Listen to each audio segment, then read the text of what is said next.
앵커 미국 체조 선수들에게 성폭력 혐의로 최장 징역 175년을 선고받은 전 주치의 나사르 소식 전해드렸는데요. 그의 소나기에서 벗어나기 위해 자해를 시도했다는 한 체조 선수의 충격적인 증언이 나왔습니다. 30년간 지속한 그의 범행에 제대로 대응하지 못한 기관들을 전면 조사해야 한다는 여론이 거셉니다. 로스앤젤레스 최동혁 특파원의 보도입니다. 리포트 한때 미국 체조 마로운동 챔피언이었던 마티라스는 15살 때쯤 집에서 자해를 시도했다고 털어놨습니다. 마티라스는 체조 선수 물을 뿌린 뒤 머리를 벽에 세게 부딪혔어요.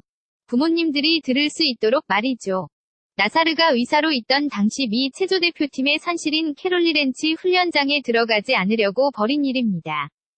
30년간 지속한 그의 비열한 행위에 대한 비난이 쏟아졌습니다. 이사벨 허친스 피해자 주위에 서서 방조하는 행위도 역겹기는 마찬가지입니다. 이제 피해자들은 성추행 항의가 있었음에도 그를 몇십 년 동안 고용한 미국 체조협회와 올림픽 위원회의 책임을 묻고 있습니다. 아케미 룩 피해자 이번 일은 나사르 개인의 문제가 아닙니다. 그를 보호했던 기관들의 문제입니다. 전 세계가 분노하고 있습니다. 나사르에게 엄벌이 내려졌지만 그의 악마 같은 행위가 능하게 했던 체조계의 풍토를 바로잡아야 한다는 겁니다. 선고 공판이 있었던 직후 나사르가 소속했던 미시간 주립대 총장은 사임했고 미 국올림픽위원회는 이번 성폭력 문제를 독립적으로 조사하겠다고 밝혔습니다. 로스앤젤레스에서 KBS 뉴스 최동혁입니다. 앵커 미국 체조 선수들에게 성폭력 혐의로 최장 징역 175년을 선고받은 전 주치의 나사르 소식 전해드렸는데요. 그의 소나기에서 벗어나기 위해 자해를 시도했다는 한 체조 선수의 충격적인 증언이 나왔습니다. 30년간 지속한 그의 범행에 제대로 대응하지 못한 기관들을 전면 조사해야 한다는 여론이 거셉니다. 로스앤젤레스 최동혁 특파원의 보도입니다.